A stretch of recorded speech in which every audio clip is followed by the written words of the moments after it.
Takot na takot si Zoe dahil kinukuha ng mga pulis ang fingerprint niya. Pinapakalma siya ni Moira dahil nakuhanan na rin naman siya ng fingerprint.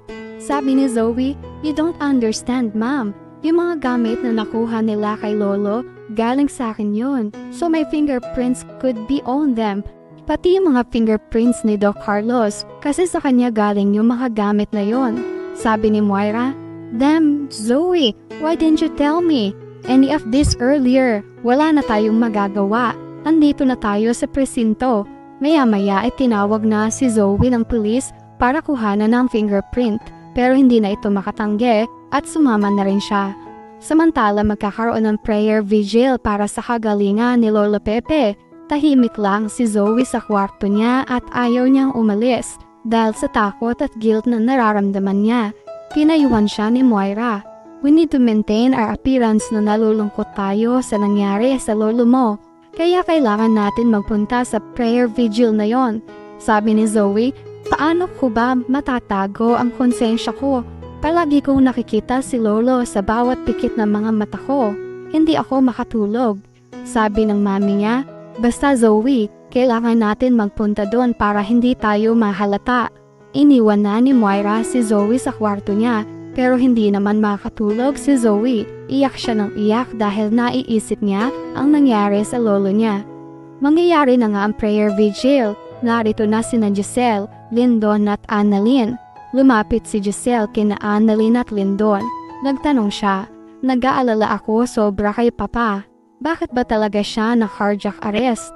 Sumagot si Lindon, "Hindi pa talaga namin alam ang nangyari dahil wala po kami sa tabi ni Sir Pepe noong nangyari po yun." Sumagot rin si Annalyn, "Inabutan kasi namin na nagre-revive po ay si Doc Carlos." Nagtaka naman si Giselle, "Si Doc Carlos?" Sa kabilang banda papunta si Zoe sa prayer vigil ng lolo niya. Nagdadrive siya.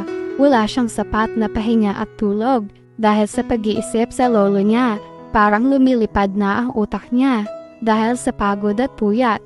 Habang nagdadrive siya, muntikan na siyang makabangga sa may pedestrian lane. Nagtawiran ng mga tao. Napansin niya ang isang matandang duguan na nakatingin sa kanya. Si Lolo Pepe ito. Dinadalaw siya. Kahit saan siya magpunta, nakikita niya si Lolo Pepe.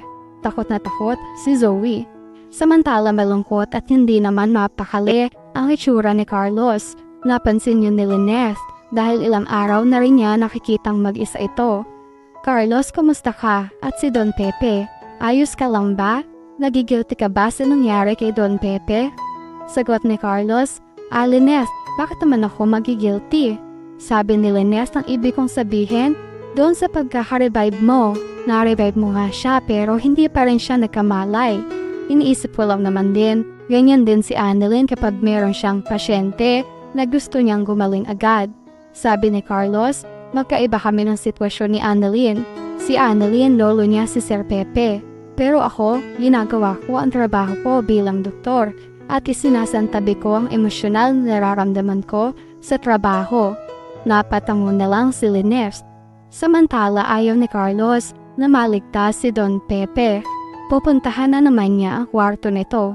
Baka sakali atakihin ito, hindi na niya i-revive pa ulit. Kinausap ni Carlos si Don Pepe, "Sana mamatay na lang kayo para masama niyo mababaon ang sekreto namin ng anak ko." Hindi niya akalain na didilat si Don Pepe.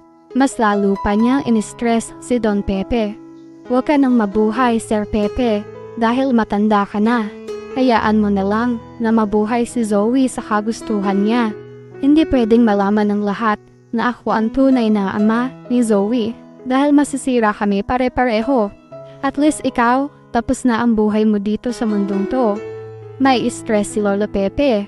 Unti-unti siyang aatakihin. Pero darating sina Annalyn para i-revive siya ulit. At yan ang mga pakakaabangan natin sa Abot Kamay na Pangarap.